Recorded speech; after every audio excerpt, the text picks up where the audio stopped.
BAM! Čaute všetci, ja som Rišo a dneska si ukážeme menší lifehack, ako urobiť, jak sa to volá, voľské oko. Poďme na to. Je to veľmi ľahké a potrebujete na to hrozne málo ingrediencií. Nepotrebujete na to pambicu. Ukážem vám, ako sa dá ľahko využiť mikrovlnka. Berieme si maličký, čistý tanier, vidličku. Z chladničky vyberieme maslo a samozrejme nejaké vajíčka. Začneme s tým, že dáme prázdny tanier do mikrovlnky a zohrejeme ho asi na 2 minúty.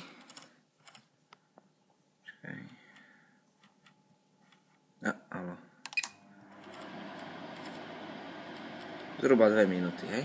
Takže keď sa to doprieklo, otvoríme a pozor, lebo to bude dosť horúce. Ja som sa hrozne popalil na tom prvýkrát. Áno, je to dosť horúce. A hrozne to palí. Čo urobíme teraz je, že rozotreme, tak môžete aj menej masla, to sa len tak trošku blbo dalo, že?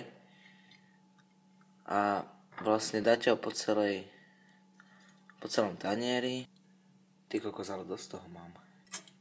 Bude to vyzerať asi takto. A potom zoberieme vajíčko a dáme ho tam.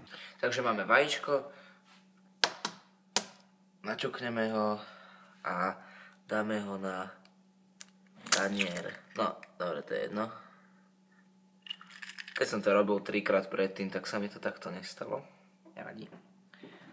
Poďme strapnú. Keď to máte na tanieri, môžete si to do stredu s vidličkou alebo čo. Teraz dávajte pozor, hej. Zoberete si vidličku a musíte prepichnúť toto žltko, aby vám to v mikrovlnke nevybuchlo. Iba trošku si to takto, viete, dobre? Vidličku dáme bokom. Toto teraz ja musím opatrne. Dáme to do mikrovlnky. Takže je to v mikrovlnke. A zavrieme. A dáme to zhruba na minútu, zhruba. Dobre, keď to je, bude to vyzerať asi takto. Inak sa vám to podarí, nebojte sa. Ale, keď to odtiaľ zoberieme, zase to horúce, bude to vyzerať takto, hej.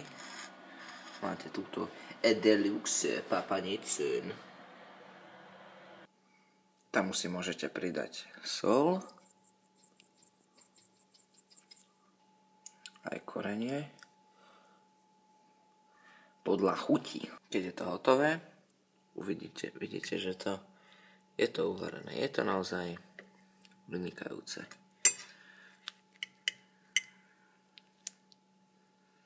Je to uvarené.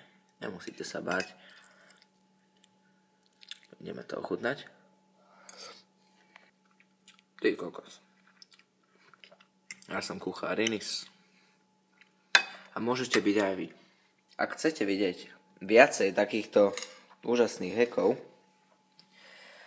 dajte like, podporte ma subscribeom, dajte koment, aby som vedel, čo vám ďalej točiť. A buďte šťastní. Prečo nie? Dovidenia. Ty kokos, to je dobré. To je strašne dobré. Hotovo.